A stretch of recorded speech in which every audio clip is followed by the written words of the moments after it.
Please subscribe and don't forget to press the bell icon to get notified whenever we upload a new video.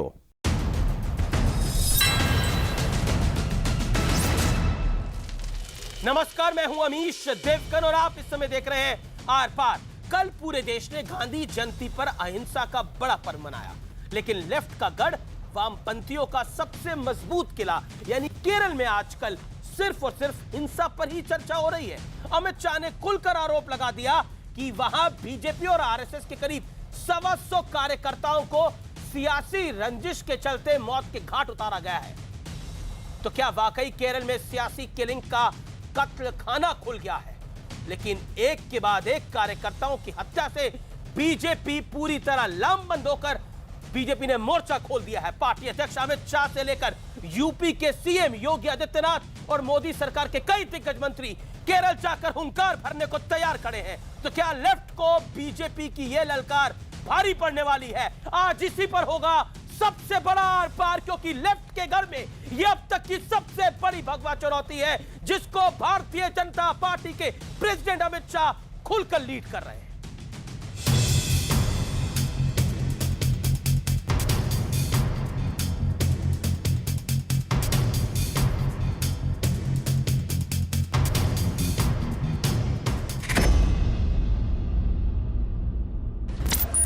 जब जब केरल में communist party की सरकार आती है, वाम गठबंधन की सरकार आती है, लेफ्ट गठबंधन की सरकार आती है, हिंसा शुरू हो जाती है। अब तक 120 से ज्यादा भारतीय जनता पार्टी और राष्ट्रीय स्वयंसेवक संघ में बीजेपी ये है जिम्मेवार। आज वो भूमि रक्त रंजित क्यों हो गई है और कब से ये परिवर्तन आया है, मैं आप लोगों को बिना झिझक आंकड़ों के आधार पर बताना चाहता हूं। जब से केरल में कम्युनिस्ट पार्टी का उदय हुआ है, राजनीतिक हिंसा की शुरुआत हुई है। एक राज्य के कॉन्स्टिट्यूशनल हेड को लेकर आप जो मर्जी बोलते जाएं, तो इतिहास भी गवाह है कि जब गोधरा कांड हुआ, उस स्टेट का राज कौन कर रहे थे। वो हत्या करने वाले लोग जो केरला में सरकार चल रही है वामपंथियों की, उनके संरक्षण में काम कर रहे हैं। लेफ्ट के गढ़ में भारतीय जनता पार्टी का चौतरफा मोर्चा खुल चुका है। केरल में बीजेपी और आरएसएस कार्यकर्ताओं की हत्या के खिलाफ बीजेपी की जन सुरक्षा यात्रा शुरू हो गई है। और इसी बीच अमित शाह ने एक्सक्लूसिवली न्यूज 18 से बात करी। आइए आपको सुनाते हैं क्या बोले अमित शाह। हमारी कैडर बढ़ रही है, हम प्रयास कर रहे हैं, बूथखोर की रचना कर रहे हैं, लोग हमारे साथ जुड़ रहे हैं। और मोदी जी ने जो पॉलिटिक्स ऑफ परफॉर्मेंस की शुरुआत देश में की है, उसको केरल की जनता भी स्वीकार करती है कि अब राजनीति जातिवाद, परिवारवाद और तुष्टीकरण के आधार पर नहीं चलेगी, और अब राजनीति हिंसा की पॉलिटिक्स के आधार पर भी नहीं चलेगी। पॉलिटिक्स ऑफ परफॉर्मेंस, विकास की राजनीति के आधार पर चलेगी। अमित भाई, आपका बहुत बहुत धन्यवाद नेटवर्क 18 बात करेगा। Thank you sir. तो ये थे अमित शाह, जिन्होंने एक्सक्लूसिवली बात करी न्यूज 18 के साथ, अपना व्यू पॉइंट शेयर करा। मैं सीधा रुख करता हूं विश्लेषण का। लेफ्ट को बीजेपी की ललकार का विश्लेषण सुनिए आप। 120 कार्यकर्ताओं की हत्या के बाद आर पार के मूड में है बीजेपी। केरल में लगातार बढ़ रहा है बीजेपी का ग्राफ। 2014 लोकसभा में केरल में बीजेपी को 10% से ज्यादा वोट मिले थे। 2016 में ये बढ़ के 15% हो गए। केरल में बीजेपी के बढ़ते प्रभाव से लेफ्ट काफी बेचैन दिखाई दे रहा है। हम आपको बताना चाहते हैं, राजनीतिक रंजिश के लिए केरल बना है सियासी कत्लखाना। बीजेपी का बड़ा आरोप है कि उनके 120 कार्यकर्ताओं की निर्मम हत्या हुई है और उन हत्याओं के पीछे लेफ्ट का हाथ है। मैं सीधा अपना पैनल इंट्रोड्यूस करता हूं। मेरे साथ आज बहुत बड़े बड़े दिग्गज जुड़ रहे हैं इस डिबेट के अंदर। मेरे साथ केंद्रीय कानून मंत्री रविशंकर प्रसाद भी इस डिबेट के अंदर जुड़ेंगे। लेकिन सबसे पहले डॉक्टर संबित पात्रा, भारतीय जनता पार्टी के तेज तरार प्रवक्ता, मेरे साथ अपना व्यू पॉइंट रखने के लिए हैं। आलोक शर्मा है, कांग्रेस पार्टी के तीखे प्रवक्ता, अपना व्यू पॉइंट रखने के लिए। संदीप महापात्रा हैं, आरएसएस के विचारक हैं, पेशे से नामी वकील हैं, अपना व्यू पॉइंट रखने के लिए। मेरे साथ यहां पर स्टूडियोज में अमीर हैदर जैदी हैं, जो कि नेता हैं लेफ्ट के, सीपीआई के, अपना व्यू पॉइंट रखने के लिए। और मेरे साथ नावेद सिद्दीकी जुड़ रहे हैं, प्रवक्ता समाजवादी पार्टी के, अपना व्यू पॉइंट शेयर करने के लिए। आप तमाम लोगों का स्वागत है। मैं सीधा रुख करता हूं डॉक्टर संबित पात्रा का, बिना लाग लपेट के। डॉक्टर संबित पात्रा, केरल में ये निर्मम हत्याएं पिछले कई समय से हो रहे हैं, हो रही हैं, लेकिन भारतीय जनता पार्टी को अभी इसमें क्या पॉलिटिकल बेनिफिट दिख रहा है, ये सीधा सवाल मेरा आपसे। देखिए, पहली बात तो है कि मैं अपने राष्ट्रीय अध्यक्ष श्री अमित भाई शाह का धन्यवाद करता हूं। देखिए, जब भी देखिए आपने अभी बताया 2001 से अब तक 120 कार्यकर्ता भारतीय जनता पार्टी और संघ के मारे गए हैं। जो मोराल डाउन होता है कार्यकर्ता, क्या कह रहे, मैं पार्टी का काम कर रहा हूं, मेरी जान निकल जा रही है, मुझे मार दिया जा रहा है। वैसे में अगर पार्टी का प्रणेता, पार्टी का अध्यक्ष जाके उनके घर पे खड़े होते हैं तो एक बहुत बड़ा मोरल बूस्टिंग होता है। उसके लिए मैं धन्यवाद करता हूं कि हमारे पार्टी में जो रीत है कि पार्टी ही परिवार है, तो परिवार का मुखिया आज पार्टी के तमाम लोगों के साथ खड़ा है। दूसरी बात है, क्या रीत होती है लोकतंत्र में? लोकतंत्र की रीत होती है कि कहीं भी लोकतंत्र में हिंसा का स्थान नहीं है। अगर हिंसा होता है तो हम बाहर निकलकर लोकतांत्रिक तरीके से उसके खिलाफ आवाज बुलंद करेंगे। मैं एक सवाल पूछता हूं, 29 जुलाई 2017 टी राजेश, लेफ्ट का आरोप है, संबित पात्रा आप सवाल सुनिए, लेफ्ट का आरोप है जी, लेफ्ट का आरोप है कि आप भी, आपकी कार्यकर्ता भी, आपकी पार्टी भी, आरएसएस भी उनके कार्यकर्ताओं की हत्या करती है, लेफ्ट का आरोप है।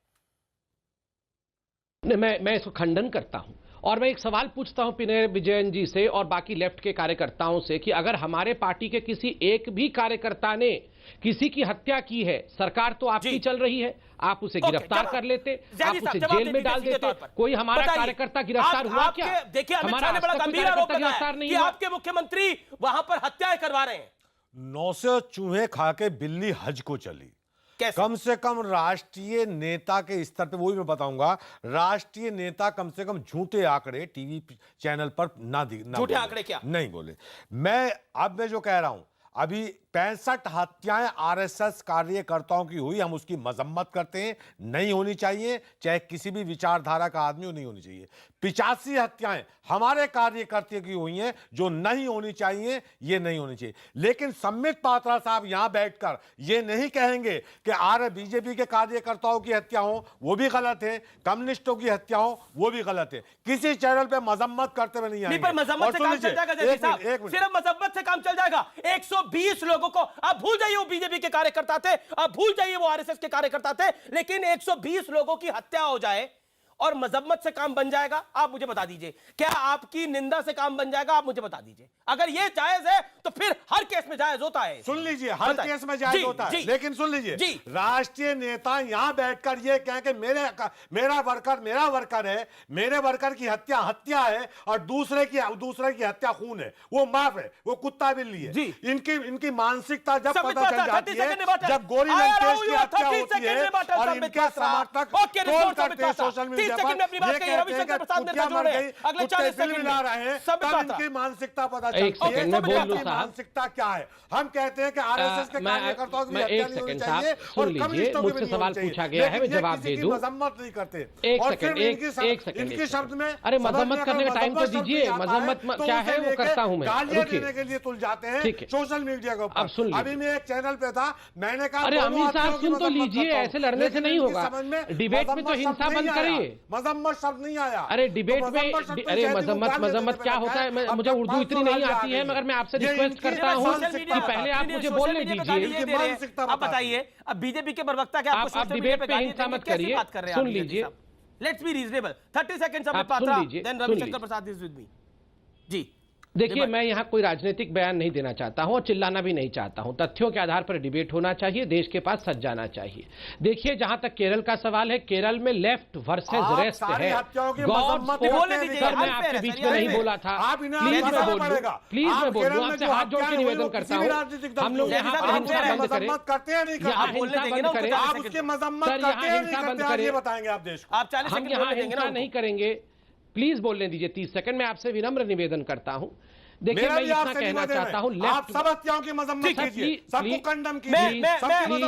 रविशंकर प्रसाद के पास जाना है, मैं आपको रोकता हूं। सर जयदी साहब रुक जाइए आप ना, मेरे को रविशंकर प्रसाद मेरे साथ इस समय बने हुए हैं, मेरे को उनके पास जाना है। केंद्रीय कानून मंत्री और बीजेपी के कद्दावर नेताओं में से एक है रविशंकर प्रसाद। बहुत सीधा सवाल, ये अब तक की सबसे बड़ी पॉलिटिकल लड़ाई भारतीय जनता पार्टी लड़ रही है। मेरा सीधा सवाल पहले आपसे यही है, अमित शाह केरल के दौरे पर हैं और ये हत्याएं पिछले कई समय पर हो रही हैं, इसको बीजेपी क्या पॉलिटिकल एजेंडा बनाना चाहती है, जैसे लेफ्ट आरोप लगा रहा है? बिल्कुल नहीं। आपको मैं कुछ बातें बताना चाहता हूं। अभी कुछ दिन पहले अरुण जेटली जी गए थे, जिस समय पिनराई विजयन की सरकार बनी थी, हमारे कार्यकर्ताओं की हत्या शुरू हो गई थी। चर्चा आज की अमित शाह ने, तो मैं भी गया था और कार्यकर्ताओं के साथ मैं त्रिवेंद्रम के सचिवालय के सामने धरने पर था, जहां हमारे दर्जनों कार्यकर्ताओं, किसी का हाथ कटा हुआ है, किसी का पैर कटा हुआ है, ये सब वहां आए थे। आप याद करिए, कोझिकोड में हमारी नेशनल काउंसिल हुई थी, वहां प्रधानमंत्री जी ने अपील की थी ये हिंसा का दौर बंद होना चाहिए केरल में।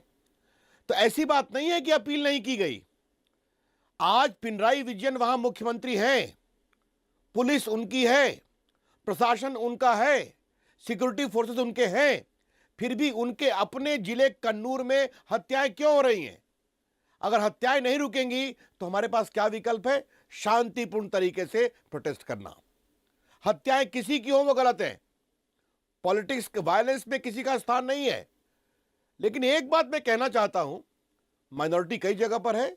गोवा में हमारी सरकार है, नागालैंड में हमारी सरकार है, नॉर्थ ईस्ट में कई जगह हम काम करते हैं।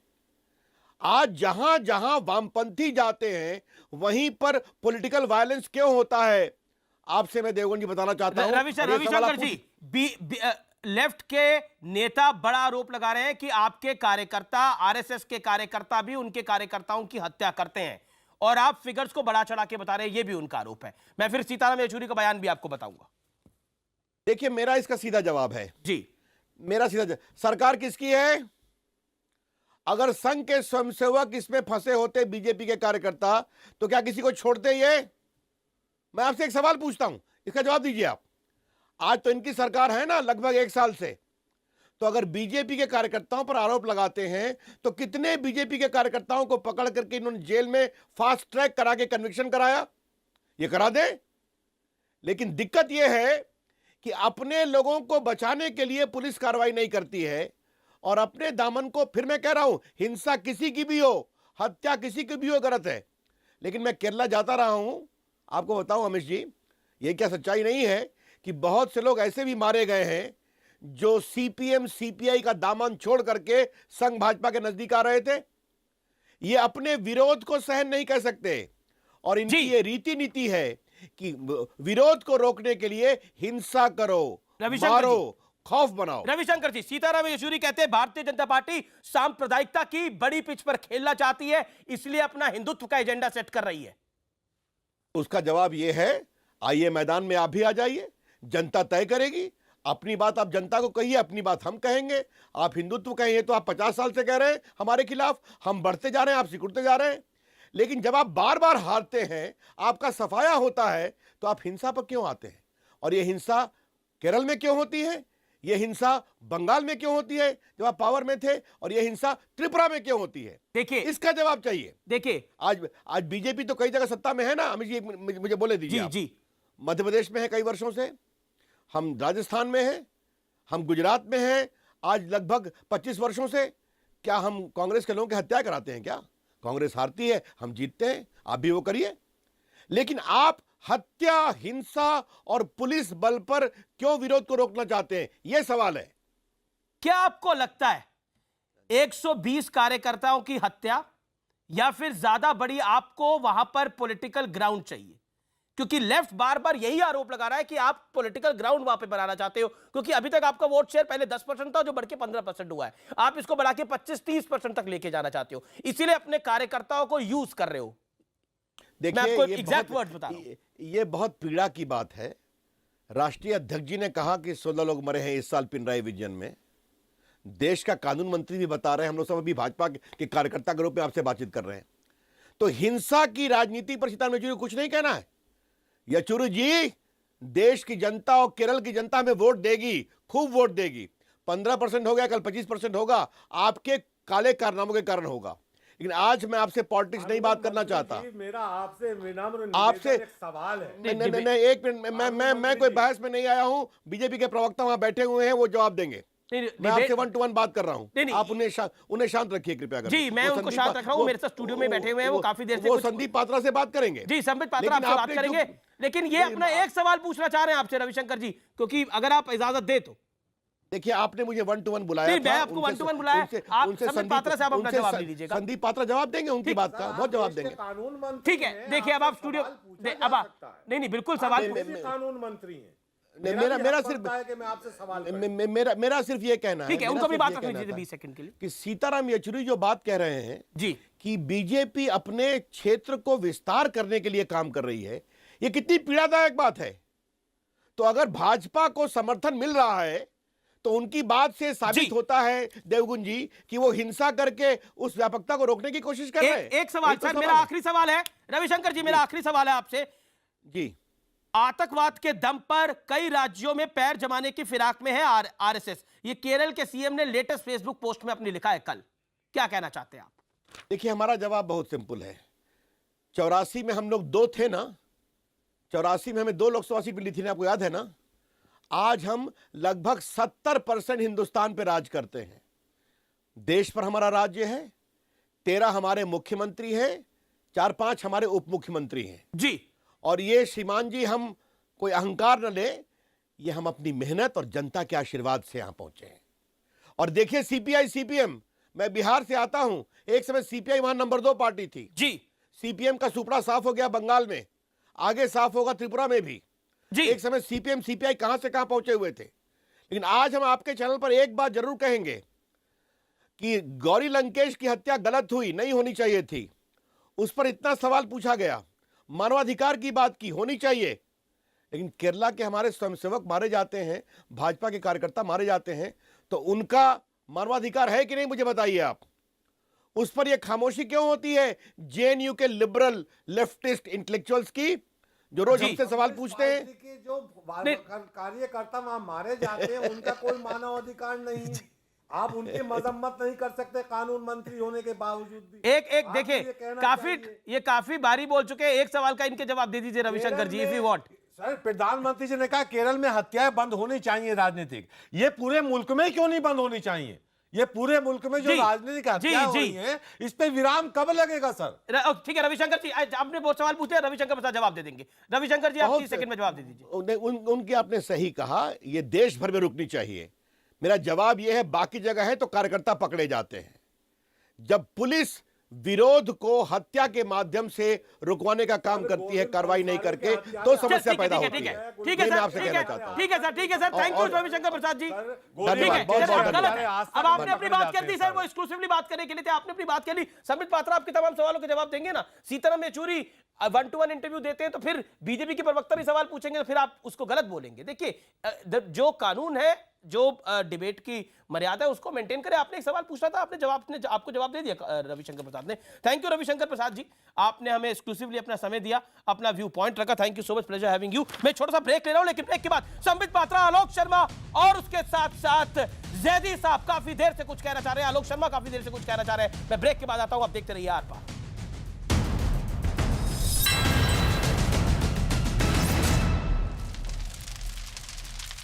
वेलकम बैक, आप देख रहे हैं आर पार और मैं सीधा रुख करता हूं अपने पैनल का। मेरे साथ संबित पात्रा, आलोक शर्मा, संदीप महापात्र, अमीर हैदर जैदी, नाविद सिद्दीकी है। नाविद सिद्दीकी, आलोक शर्मा और संदीप महापात्र अभी तक नहीं आ पाए हैं। मैं आलोक शर्मा आपके पास आता हूं और बहुत सीधा सवाल पूछता हूं। जो आरोप अमित शाह लगा रहे हैं, जो आरोप रविशंकर प्रसाद अभी कुछ देर पहले लगा के गए, क्या आपको लगता नहीं है कि वाकई अगर निर्मम हत्याएं हो रही हैं और जो बीजेपी का आरोप है उस पर कांग्रेस को भी स्टैंड लेना चाहिए लेफ्ट के राज में? देखिए, मैं समझता हूं कि किसी को भी स्टैंड लेना चाहिए। निर्मम हत्याएं कहीं पर भी होती हैं, गलत हैं।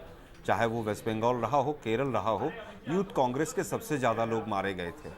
इस तरह की हत्याएं वहां पर पहले भी रिपोर्ट होती रही हैं, आज भी वहां पर हो रही हैं। लेकिन ये भी आकलन का विषय है कि आरएसएस के लोग इसमें कितने मारे जा रहे हैं और लेफ्ट के कितने मारे जा रहे हैं, किस जाति से, किस धर्म से कौन लोग मारा जा रहा है, किसका क्या कारण है, ये सब जाँच का विषय है। आज जो हो रहा है, खासतौर पर बीजेपी का जो केंद्रीय नेतृत्व कर रहा है, वो पूरी तरह से शुद्ध राजनीति कर रहे हैं। अभी देखा आपने, केंद्रीय मंत्री साहब रविशंकर प्रसाद बैठे थे, हम चर्चा कर रहे हैं किस चीज़ पर, हत्याओं के ऊपर, और वो भी निर्मम हत्याओं के ऊपर, और वो ठठाका लगा के हंस के चले गए। उनको लग रहा है कि देखिए आज तो हमने जो मुद्दा उठाया पूरे सारे चैनल्स ने उठा लिया तो हमारा मकसद पूरा हो गया। ये चीज़ नहीं होनी चाहिए। वही थे बीजेपी के एक नेत्री थी जिन्होंने अभी वेस्ट बंगाल की हिंसा को भड़काने के लिए किस तरह से काम किया। मैं समझता हूं कि इस तरह की जो चीजें हैं वो निंदनीय हैं। संबित पात्रा जवाब, संबित पात्रा जवाब, 30 सेकंड आपके पास समय, आप अपनी बात कंप्लीट करिए। पहले भी आपकी बात नहीं हो पाई थी, संबित पात्रा बोलिए। देखिए, मैं कह रहा था वहां केवल लेफ्ट वर्सेस बीजेपी नहीं है, लेफ्ट वर्सेस द रेस्ट है। मैं आपको एक उदाहरण देता हूं। उस व्यक्ति का नाम है टीपी चंद्रशेखरन। 2 मई 2012 को टीपी चंद्रशेखरन सीपीएम छोड़कर बाहर आए, अपने ही पेरेंट ऑर्गेनाइजेशन को छोड़कर। उनकी बर्बरता से हत्या कर दी गई। वीएस अच्युतानंदन, जो जिनको कि grand old man of left कहा जाता है, उस समय मुख्यमंत्री थे, उन्होंने खुलकर पिनराई विजयन जी का उसमें उनको डांटा, उनको कहा कि आपको ऐसा नहीं करना चाहिए था। जिस प्रकार सीपीएम के लोग सीपीएम के ही लोगों को मार रहे हैं, ये उचित नहीं है। आप देखिए, मास्टर जयकृष्णन मास्टर अपने बच्चों के सामने क्लास ले रहे थे, 6ठी क्लास के बच्चों के सामने मास्टर को टुकड़े टुकड़े करके काट दिया गया। सुजीत को अपनी मां के सामने मार दिया जाएगा। क्या ये निर्ममता ही नहीं, ये मनुष्यता ही नहीं है? क्या हम इसके खिलाफ आवाज नहीं उठाए? देखिए, अत्याचार को सहना भी अत्याचार होता है। अत्याचार के खिलाफ आवाज अवश्य उठाना चाहिए। और 10 सेकंड में अपनी बात को समाप्त करूंगा। MM मनी करके एक मंत्री हैं, जो अभी वो मंत्री हैं केरला में। MM मनी ने इडुक्की डिस्ट्रिक्ट के, जब वो प्रेसिडेंट थे CPIM के, उन्होंने पब्लिक रैली में कहा कि एक को गोली करके मार दिया गया, एक को स्टैबिंग करके मार दिया गया और एक को पत्थर से कूट के मार दिया गया। पुलिस ने पूछताछ भी की। अब आप ह्यूमन राइट्स नहीं दिखते साहब, ह्यूमन राइट्स नहीं दिखते इसके अंदर। नहीं, आपको सिर्फ सिलेक्टिव डेथ्स के ऊपर, सिलेक्टिव मर्डर्स के ऊपर ही ह्यूमन राइट्स दिखते हैं, अवार्ड वापसी दिखती है। बताइए ना। हमें हर किसी की जान प्यारी है, चाहे वो बीजेपी का कार्यकर्ता या आरएसएस का कार्यकर्ता या कम्युनिस्ट कार्यकर्ता है। हम हमेशा राजनीतिक हत्याओं की मजम्मत करते हैं, लेकिन अफसोस जब होता है, यूपी चुनाव से पहले पूरे उत्तर प्रदेश के अंदर लव जिहाद था, पूरे उत्तर प्रदेश के अंदर पलायन था, वो हिंदुओं का पलायन था, पूरे उत्तर प्रदेश में हिंदू असुरक्षित थे। लेकिन जैसे चुनाव वहां पे खत्म हुए और बीजेपी की सरकार आई, वहां पर जो आतंक का माहौल पैदा हुआ है, क्या हमारा वहां कोई सुरक्षा यात्रा शुरू करेंगे? वहां जाएंगे? नहीं जाएंगे। इनका कोई मकसद नहीं है। दलितों को, इनका मकसद एक है, दलितों को आदिवासियों को नक्सलाइट बता दो, मुसलमानों को आतंकवादी बता दो, कम्युनिस्टों को माओवादी बता दो। अरे कम से कम आप ये बताइए कि हमारा नजरिया देखिए। हम कहते हैं कि हमने कभी नहीं कहा कि वो हिंदुस्तान से कांग्रेस मुक्त चाहिए, लेकिन ये जब ये कहते हैं कि हमें हिंदुस्तान से कम्युनिस्ट मुक्त, कांग्रेस मुक्त, फला मुक्त, हम इन्हें हिंदुस्तान से मुक्त कराना चाहते हैं, तो ये जानते हैं कि ये राजनीतिक विरोधियों की हत्या कराते हैं। जब ये कैसे बोल रहे हैं आप? इसलिए कैसे बोल रहे हैं? इतनी बड़ी बात हम इतनी बड़ी बात आपने राजनीतिक विरोधियों की हत्या कराती है बीजेपी। शांति से जवाब देता हूं। जी, हमने नहीं कहा शांति से जवाब देते हैं। आरएसएस मुक्त हिंदुस्तान चाहिए, ठीक है। ये कहते हैं बैठ के कि हमें कम्युनिस्ट मुक्त भारत चाहिए, हमें कांग्रेस मुक्त भारत चाहिए। ओके, संबित पात्रा, सारी 30 सेकंड का रिबटल। छोड़ते हैं। हरियाणा में 3 बार हिंसा हुई, बीजेपी की सरकार आने के बाद अमित शाह जी वहां पर कब पदयात्रा करेंगे? नहीं, वहां पदयात्रा नहीं करेंगे, वहां नहीं करेंगे। योगी जी से अपना अहिंसा के पैगंबर के जन्मदिन के ऊपर इन्होंने उत्तर प्रदेश देखिए, मैं इतना ही कहूंगा कि कम से कम डिबेट में तो शांति रख सकते हैं। पूरे उत्तर प्रदेश को दंगों की डिबेट में तो शांति रख सकते हैं। केवल केरल इन्हें और त्रिपुरा और बंगाल घबरा रहे केरल में जाने से। अमित शाह केरल में घबरा रहे हैं आप सब, वहां साक्षर लोग हैं। आपने कहा कि भारतीय जनता पार्टी का कार्यकर्ता जो है एक तरह से मजाक कर रहा है, उत्तर प्रदेश क्यों नहीं जा रहा है, वो केरल में क्यों जा रहा है? आप खुद देखिए, आप जानते हैं 19 सर सुन लीजिए, ऐसे लड़के नहीं सर, आप बड़े हैं, दूसरों को भी बोलने दीजिए। सर आप बड़े हैं, दूसरों को भी बोलने दीजिए। जयजी साहब, मैं आदर पूर्वक कह रहा हूं, इस प्रकार नहीं। देखिए, जो दूसरों को बोलने नहीं देता है, कहीं ना कहीं वो सच छुपा रहा है। आप बोलने दीजिए, कार्यकर्ताओं की हत्या हुई उसकी मजम्मत करता हूं। बोलने दीजिए। देखिए, मैं जनता से मैं जनता से विनम्र निवेदन कर रहा हूं। मुझे बोलने भी नहीं दे रहे ये लेफ्ट के नेता। ये जमीन पे क्या करते होंगे सोचिए। सर जमीन पे जो बोलने नहीं दे रहे, जमीन पे क्या करते होंगे? आप सुन लीजिए, अब शांति से बैठ के मुझे बोलने दीजिए। अरे मजम्मत करने से काम चल जाएगा क्या? बोलने दीजिए, इस प्रकार मजम्मत करने से 120 लोगों की जान बचा जाएगी क्या? ये मजम्मत कौन सा शब्द है? मजम्मत बोल रहे हैं, बोलने दीजिए। मैक्सिमम लोगों की हत्या करो, बैठ जाइए और बोलने दीजिए दूसरों को भी। ये मजाक नहीं चलेगा, बैठिए, बोलने दीजिए। देखिए, आप कुछ अमीश जी, मैं आपको बता दूं, 1968 में पहला आरएसएस का कार्यकर्ता जिसको मारा गया, उसका नाम वडिक्कल रामकृष्णन था। और आप जानते हैं, पहले जो व्यक्ति जिन दोनों के ऊपर एलिगेशन लगा, 1968 में भाजपा नहीं थी, मगर एलिगेशन किसके ऊपर लगा? उस समय कांग्रेस भी थी, पूछिए कांग्रेस से। एलिगेशन लगा पिनरई विजयन और कोडियारी बालकृष्णन पर। जो आज चीफ मिनिस्टर हैं वो पहले अभियुक्त हैं, नंबर 1 अभियुक्त, नंबर 1 अक्यूज्ड पिनरई विजयन। उस समय कांग्रेस ने पिनरई विजयन के खिलाफ पूरा हड़ताल किया और आज यहाँ पर वो बता नहीं रहे हैं। 6 महीने बाद दूसरी बात, अरे आप डर के मारे आप सच बोलने नहीं देंगे। अब आप डर के मारे सच नहीं बोलने देंगे। सुन लीजिए, मैं बताता हूँ आपकी हकीकत, पूरा पोल खोल के रखूंगा, पूरा पोल खोल के रखूंगा। आप देखिए, आप बताइए पी जयराजन कौन है? ये पी जयराजन कौन है? पी जयराजन आपका वही कार्यकर्ता है जो अभी जेल पे बाहर है। ये सच है कि नहीं? आप किसानों पे बात नहीं करेंगे, आप मजदूरों पे बात नहीं करेंगे।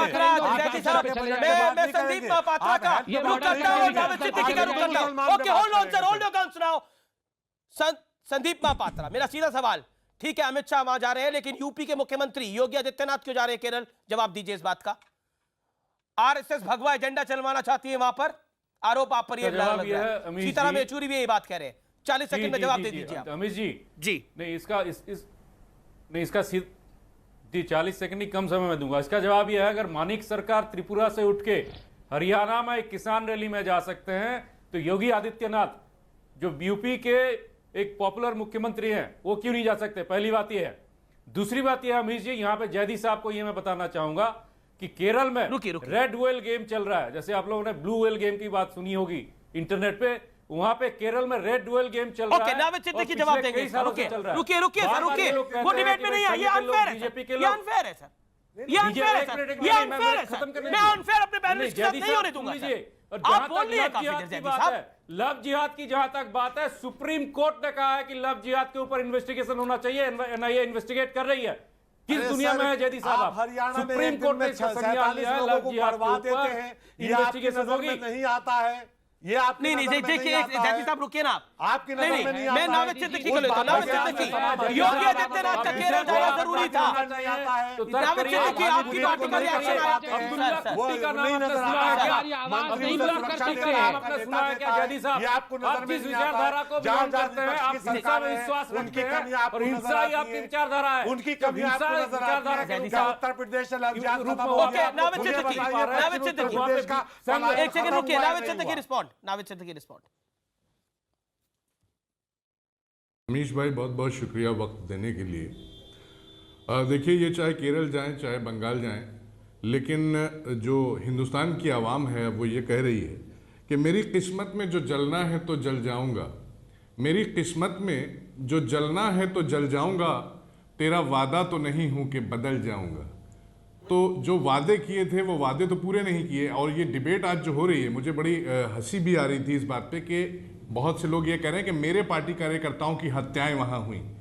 ये किस मुंह से कह रहे हैं? तो आपको आज ये उत्तर प्रदेश में झांक के देखें, कल ही इलाहाबाद में बहुजन, सुन लीजिए, बहुजन समाज पार्टी के हो रही हैं तो आपको हंसी क्यों आ रही है? बहुजन समाज पार्टी के एक कार्यकर्ता की हत्या कल हो गई। बहुत अफसोस की बात है, बहुत अफसोस की बात है कि बहुजन समाज इलाहाबाद में ये कल ही की घटना है, ज्यादा पुरानी नहीं है। तो जो अपने घर में उत्तर प्रदेश में जिनको अभी कहा जा रहा है कि उत्तर प्रदेश के बहुत पॉपुलर मुख्यमंत्री हैं, बहुत पॉपुलर वजीर आला हैं, जब वो अपने घर लगाते थे, याद है? अरे ये बीच वाले को रोकिए भाई, बीच में क्यों बोल रहे हैं? केरोसिन डाल के आग लगाते थे, याद है? उनको 30 सेकंड दीजिए ना, फिर आप अपनी बात कंप्लीट करेगा। पहली बार डिबेट में नहीं, इनको नहीं, हमारे कार्यकर्ता मर गए, उस पर उनको हंसी आ रही थी। नहीं, गलत, ये गलत है। देखिए, ये डिबेट बहुत सीरियस डिबेट है। मैं इसलिए चाहता हूँ, हत्या हुई है, 120 लोगों की, उस पर हम हंसी ना उड़ाएं। हत्या पे इनको कम से कम मैच्योरली डिबेट करें हम। ये किसी भी राजनीतिक, जब मैंने इनको कहा कि 120 लोग मारे गए तो इनको हंसी आ रही थी। दर्द आप बयां कर रहे हैं, दर्द किस मुंह से बयां कर रहे हैं? तकलीफ अगर है तो दिल से कीजिए। सारे स्टेट्स को उसको मेरे को अच्छा लगा नाविद सिद्दीकी, मुझे अच्छा लगा ना। Okay, hear me out now. Navid Siddiqui, मुझे अच्छा लगा आपने बोला कि बीएसपी के एक नेता की हत्या हुई उत्तर प्रदेश के अंदर, उसका आपको दुख है। बिल्कुल सर, किसी की भी हत्या हो, कहीं पर भी हो, दुख होना चाहिए। गौरी लंकेश जो बतौर पत्रकार उनकी हत्या हुई, उस पर भी दुख है। लेकिन सर एक बात बताइए ना, 120 लोगों को 120 लोगों को सर 120 लोगों को मौत के घाट उतार दिया जाता है। उस पर चुप्पी साधनी क्यों है? उस पर आपको हंसी क्यों आ रही है? बताइए ना। क्या वो हंसी का विषय इसलिए है? क्योंकि 700, ये बड़े अफसोस, देखिए हंसी इसलिए आ रही है क्योंकि ये जो एक मजाक बनाया जा रहा है टीवी चैनल के ऊपर बैठ करके लोगों कौन की मजाक हत्याएं बना हो रही है, उसका मजाक आई किया जा रहा है ऑब्जेक्टिव यहाँ सर, पर, कोई मजाक जो नहीं उड़ा नहीं रहा। होना चाहिए। ना आलोक शर्मा ने मजाक करने की ये गलत मैं बड़ी देर से खामोश बैठा था, मैं बड़ी देर से खामोश बैठ रहा था। अरे आप बिल्कुल आप बड़ी देर की बात बोले और आपको पूरा मौका भी दिया नाविद भाई, नाविद सिद्दीकी आपको पूरा मौका भी दिया, लेकिन आप कह रहे हैं कि चैनल पे बैठ के आप मजाक उड़ा रहे हैं। सुनिए, किसी के हत्या का मजाक नहीं उड़ाया जा सकता सर। इतने खराब भी, इतने खराब हम लोग नहीं हो सकते कि हम टीवी डिबेट में बैठकर लोगों की हत्याओं का मजाक उड़ाए, चाहे वो लेफ्ट का कार्यकर्ता मरे, चाहे वो बीजेपी आरएसएस का कार्यकर्ता मरे, वो इस देश का नागरिक है सर। किसी की हत्या पे मजाक नहीं हो सकता। आलोक शर्मा कुछ कहना चाह रहे हैं। आलोक शर्मा, मैं आपको 10 सेकंड देता हूं इस विषय को। देखिए, अगर जहां तक मजाक की बात है तो सबसे ज्यादा मजाक जो उड़ा के गए इस डिबेट के अंदर वो रविशंकर प्रसाद जी उड़ा कर गए, अपना वक्तव्य रख के, और वो ठठाका लगा के चले गए कि मैं सवालों का जवाब देने के लिए यहाँ नहीं बैठा हूँ। तो हंस के तो सबसे ज्यादा कोई गया है तो रविशंकर प्रसाद जी गए। आप अपने स्वयं कार्यकर्ताओं की हत्या पर डिबेट कर रहे हैं और आप ठठाका लगाकर हंस रहे हैं, तो इस पूरे शो का सबसे ज्यादा अगर किसी ने मजाक बनाया तो रविशंकर प्रसाद जी ने बनाया। ठीक है, मुझे लगता है कि डिबेट में उन्होंने पूरी गंभीरता से सारे सवालों के जवाब दिए। आपका अपना आंकलन है और स्वतंत्र है आप अपना आंकलन करने के लिए। आलोक शर्मा, छोटा सा अंतराल ले रहा हूं, ब्रेक के बाद वापस आ रहा हूं। संबित पात्रा, आपका रिएक्शन लूंगा मैं।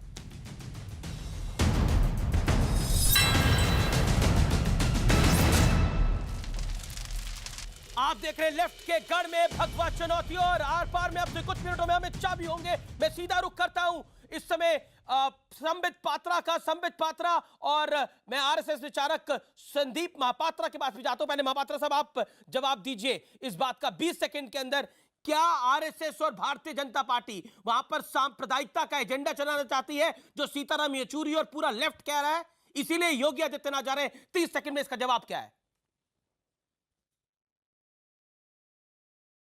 तो सीताराम येचुरी जो कह रहे हैं सरासर गलत है। एक ऐसी पार्टी जो हिंसा के विचारधारा पे विश्वास रखती है, वो लोग आज हिंसा के ऊपर बात कर रहे हैं। ये विडंबना आप देखिए। और केरल का अगर इतिहास देखेंगे, केवल संघ के स्वयंसेवक या बीजेपी के कार्यकर्ता नहीं, कांग्रेस के लोग भी मरे हैं, उनको मारा गया है, आईयूएमएल के लोगों को मारा गया है। तो एक इतिहास रहा है सीपीएम का कि इनके विरोध में कोई भी खड़ा हो जाए। पार्टी विलेजेस, अरे जयदीप साहब आप चुप हो जाइए, आप चुप हो जाइए। अमित जी इस तरह से डिबेट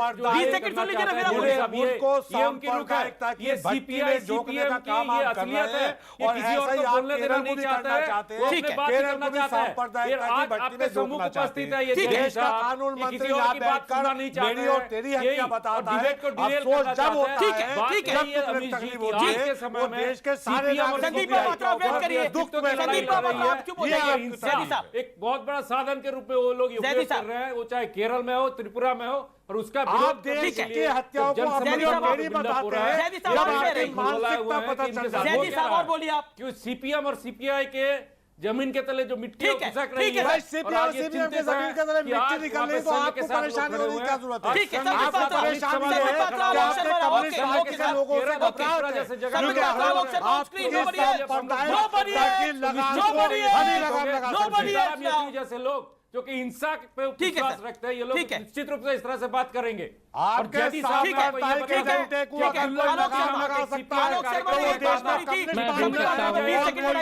बंगाल स्टाइल जिसपे लोग को जिंदा दफना दो एक नमक के बोरे के साथ, ताकि डब्बा भी ना मिले। ये आपकी पार्टी ने सीख दी है, और सीपीएम ने ये केरल में बंगाल में भी किया है, और इसको विरोध हम लोग कर रहे हैं। मुझे बड़ा दुख है, विचारधारा को सच्चाई बात हो रही है।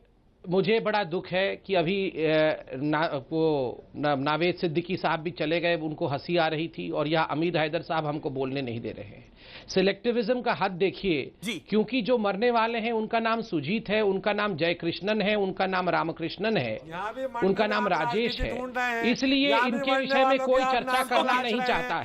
अगर नाम जुनैद होता है तो सभी लोग चर्चा करना चाहते हैं। अरे अमीर हैदर साहब, सिद्दीकी साहब, जीवन तो जीत का ही होता है, जीवन जयराम का नहीं ले सकते सर। आप 1.5 मिनट डिबेट के अंदर नहीं बोल सकते सर, ये अनफेयर कर रहे हैं आप। आपने आलोक शर्मा का टाइम ले लिया, आपने संदीप महापात्रा का टाइम ले लिया, ये तरीका डिबेट का क्या? नहीं, हत्याओं पे हत्या तो आपके राज में हो रही है ना, हत्या तो आपकी सरकार के अंदर होनी है, तो आपको जवाबदेही नहीं देनी चाहिए क्या? 120 लोगों की, भूल जाइए बीजेपी के कार्यकर्ता थे, 120 अरे तो जो भी थे नागरिक तो इस देश का ही है ना। अमित शाह का बात रिएक्शन है एक्सक्लूसिव इस विषय के ऊपर, अमित शाह का एक्सक्लूसिव रिएक्शन है इस विषय के ऊपर, आइए सुनते क्या कह रहे हैं अमित शाह। बीजेपी अध्यक्ष अमित शाह ने केरल में अपनी जन सुरक्षा यात्रा शुरू की है जो 17 अक्टूबर तक चलेगी। बात करते हैं बीजेपी अध्यक्ष अमित शाह जी से। अमित जी, इस यात्रा का मकसद क्या है, क्या माना जाए? देखिए, हम जिस प्रकार से केरल में राजनीतिक हिंसा हो रही है इसके खिलाफ जन जागृति करना चाहते हैं, जनता को हौसला बढ़ाना चाहते हैं और मेरी कैडर को भी जागरूक कर जनता के बीच में जाने के लिए हमने यात्रा बनाई। मैंने आज आपके 2 भाषण सुने, जब आपने शुरू किया था और आज जब यहाँ पे आज के दिन का समापन कर रहे हैं। क्या आप पूरी तरीके से इन राजनीतिक हत्याओं को स्टेट स्पॉन्सर्ड मानते हैं? जी निश्चित रूप से, जब कम्युनिस्टों की सरकार आती है तभी राजनीतिक हिंसा होती है। इसका अर्थ ही यही है कि ये पॉलिटिकली स्पॉन्सर्ड राजनीतिक हत्या है। और मुख्यमंत्री के जिले में सबसे ज़्यादा हत्याएं हुई है। आपने चुना भी अपनी यात्रा शुरू करने के लिए मुख्यमंत्री का जिला, तो क्या सीधे तौर पर मुख्यमंत्री को आप जिम्मेदार मानते हैं? देखिए, जिम्मेदारी तो उनकी ही है, राज्य के मुख्यमंत्री की ही आती है, मगर ये जिला इसलिए चुना है कि कन्नूर जिले में सबसे ज़्यादा हत्याएं हुई। एक सवाल अमित जी ये उठता है कि लेफ्ट का मजबूत दुर्ग माना जाता है केरल। क्या आपको लगता है कि देश में जो लेफ्ट का अकेला मजबूत दुर्ग बचा है वहाँ से भी खदेड़ने में कामयाब होंगे? देखिए, इसके ये चुनाव के लिए नहीं है, ये राजनीतिक हिंसा के खिलाफ हमारा आंदोलन है। अभी चुनाव बहुत दूर है, यहाँ लोकसभा का चुनाव बहुत दूर है, अरे राज्यसभा विधानसभा का बहुत दूर है, देखेंगे। लेकिन केरल में जी, मगर हम ये यात्रा के जरिए राजनीतिक हिंसा के खिलाफ जन जागृति करेंगे। आपकी पदयात्रा में तो रिस्पांस अच्छा था, लेकिन केरल में सीपीएम भी कैडर बेस्ड पार्टी है, क्या गांव-गांव तक बीजेपी भी उस तरह पहुंच सकेगी? चलिए, मैंने कहा ये हमारा जन जागृति फैलाने के लिए कार्यक्रम है, इसको राजनीतिक तरीके से नहीं देखना चाहिए। बहुत बहुत शुक्रिया। कैमरामैन पंकज तोमर के साथ विक्रांत यादव, कन्नूर, न्यूज़ 18 इंडिया।